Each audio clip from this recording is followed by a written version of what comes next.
Caio Monteiro, eu fico com esse finalzinho que ele fala que é um resultado absolutamente normal. E justamente é um resultado Mas é normal. verdade. O Vasco é um time que está brigando lá embaixo? Mas é um time que eliminou o Botafogo na semifinal. É um clássico que tem uma atmosfera diferente. E às vezes fica essa ideia de o dinheiro que o Flamengo tem faz com que ele tenha obrigação de passar o carro em todo mundo.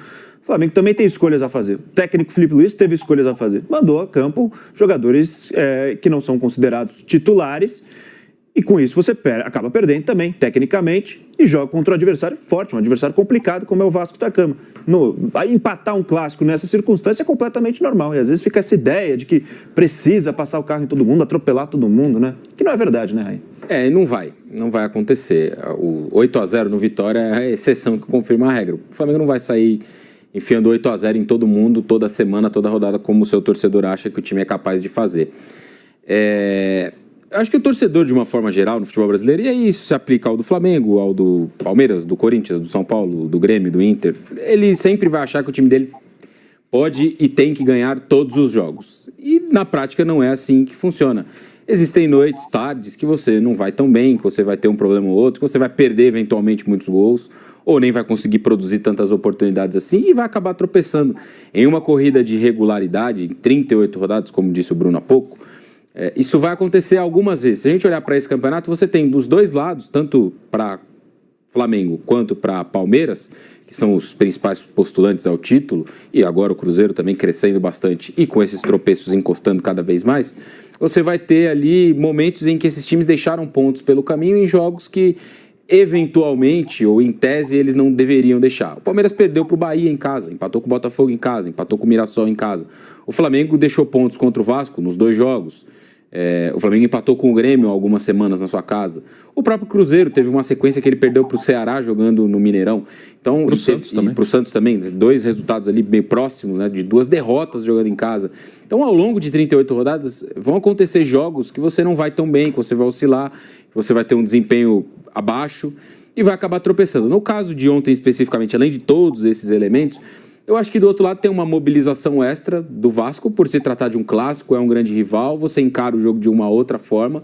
É diferente jogar uma partida, sei lá, contra o Grêmio em casa e jogar uma partida contra, falando no caso do Vasco, né? E jogar um clássico contra o Flamengo. É outra mobilização. E isso estava muito claro no jogo ontem e da forma que o Vasco abordou. Não é uma grande temporada do Vasco, muito longe disso, apesar da vaga na semifinal da Copa do Brasil.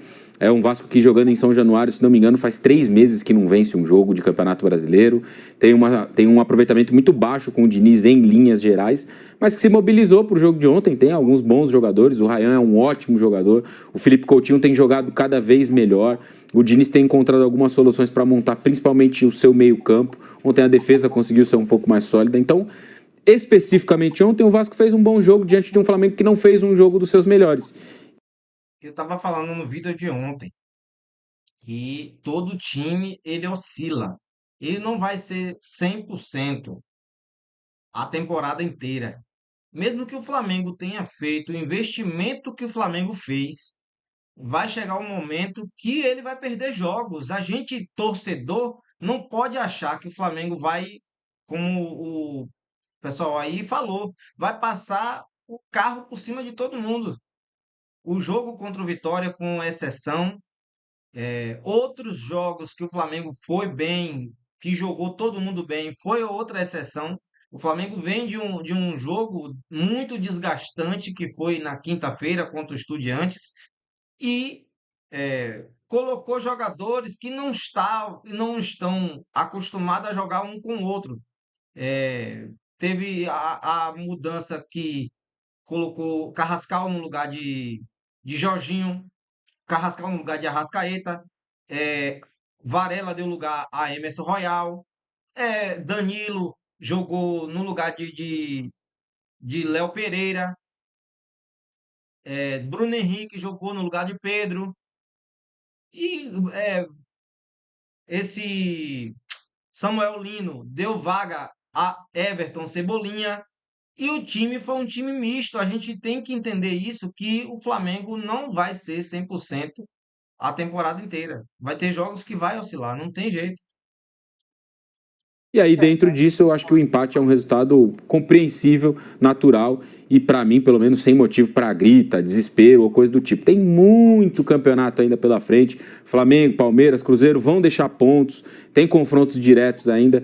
O Flamengo não vai vencer todos os jogos daqui até o fim do Brasileirão, assim como o Palmeiras, assim como o Cruzeiro.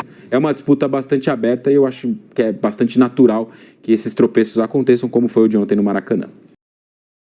Bom, deixa eu começar o vídeo já falando desse contrato rescindido, porque é uma notícia que pegou todo mundo de surpresa, até porque o jogador era considerado uma joia, um atleta muito promissor, com gol inclusive na final do Mundial de Clubes Sub-20, o qual o Flamengo foi campeão no ano passado, ainda quando o Felipe Luiz era o técnico da categoria Sub-20. O que aconteceu, gente, foi o seguinte: o Flamengo rescindiu o contrato de Felipe Tereza por entender que a postura do jogador na categoria vinha sendo uma postura negativa. Na tarde de hoje, após algumas reuniões e após algumas instruções, o Flamengo chegou à decisão de rescindir o contrato do jogador. Como eu disse, o jogador era considerado uma joia na categoria de base, atacante nato, sempre bem colocado dentro da área, sempre bem posicionado, fazedor de gol, mas de um tempo para cá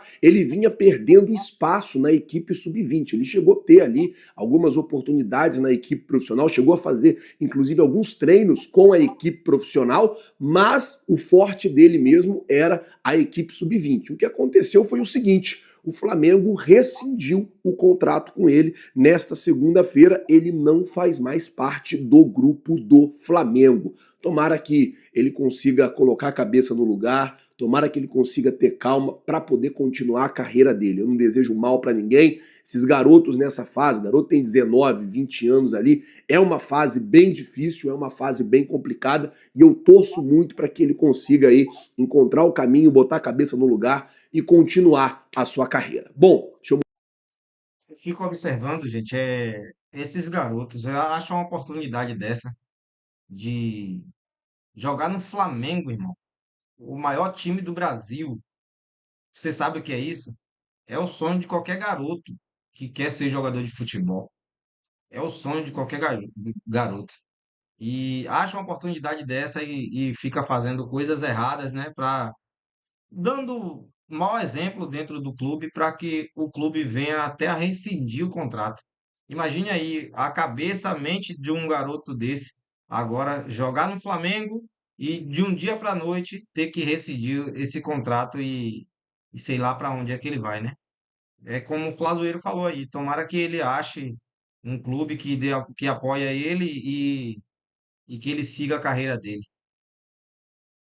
Bom, vamos falar agora sobre a situação envolvendo a Conmebol, porque o Flamengo enviou uma comitiva à sede da entidade e conseguiu exatamente o que queria. A Conmebol se pronunciou a favor do Flamengo na situação do Gonzalo Plata. Por que o Flamengo foi até a Conmebol e por que o Flamengo queria muito que a Conmebol se pronunciasse, que a Conmebol soltasse uma nota oficial? Porque o noticiário aqui na Argentina era que o Estudiantes de La Plata não havia sido comunicado de nada. Dentro do Estudiantes, eles falavam, ó, para nós aqui, o Gonzalo Plata está suspenso e não vai jogar. E nós temos um recurso, ou seja, uma carta na manga, caso o Gonzalo Plata jogue, a gente vai entrar com esse recurso e vai tentar reverter o resultado da partida, seja ele qual for, principalmente se eles perdessem, eles iam tentar reverter aí o resultado da partida. E o que aconteceu foi, o Flamengo enviou essa comitiva, a comitiva que foi sob responsabilidade ali de Marcos Mota, advogado renomado no meio do esporte, e conversou lá com o departamento jurídico, com o presidente da Conmebol, e a Conmebol fez exatamente o que o Flamengo queria. Publicou uma nota oficial resguardando o Flamengo de qualquer punição, resguardando o Flamengo de qualquer trama ou artimanha que poderia vir contra o Flamengo nessa situação envolvendo a escalação de Gonzalo Plata. Ele disse assim, ó, a nota da Conmebol com relação à expulsão do jogador do Flamengo, Gonzalo Jordi Plata, durante o jogo de ida das quartas de final da Conmebol Libertadores 2025, a Conmebol, Confederação Sul-Americana de Futebol, informa que após uma revisão exaustiva das imagens da partida, a comissão de árbitros concluiu que o segundo cartão amarelo foi resultado de um erro manifesto. Cabe ressaltar que, de acordo com as regras do jogo, o segundo cartão amarelo que resulta na expulsão não é objetivo de revisão do VAR, motivo pelo qual a sanção em questão não foi revisada durante a partida. Com o objetivo de salvaguardar os princípios da justiça esportiva e a equidade, a Conmebol decidiu anular as consequências jurídicas de forma que, pelo que o jogador Plata está habilitado a jogar a próxima partida. Essa decisão reflete o compromisso da Conmebol com o fair play e com a integridade do jogo e o respeito pela essência do futebol, garantindo que nenhum jogador seja prejudicado por uma sanção manifestante incorreta. Ou seja, a Conmebol fez o que o Flamengo queria, publicou uma nota, agora o Estudiantes não pode mais dizer que não foi avisado. Agora o Estudiantes não pode mais dizer que não está sabendo que o Gonzalo Plata está apto para jogar. É o que eu falei no vídeo de manhã, eu vou falar agora à tarde de novo. Nem sei se o Gonzalo Plata vai jogar. O jogador tomou uma pancada no joelho, o jogador tomou uma entrada ali no joelho que, de verdade, eu vou dizer para vocês, eu acho muito difícil que o Gonzalo Plata consiga jogar essa partida contra o Estudiantes. Tomara que ele consiga. Bom, Alisson, é isso aí, né? Eu até tinha observado essa jogada que o Flazueiro está falando aí, que era para o jogador do Vasco ser expulso. Mais um erro de VAR, que era para o VAR ter chamado e ter mostrado ao juiz, porque o jogador do Vasco foi com sola no joelho. Imagine aí, no joelho.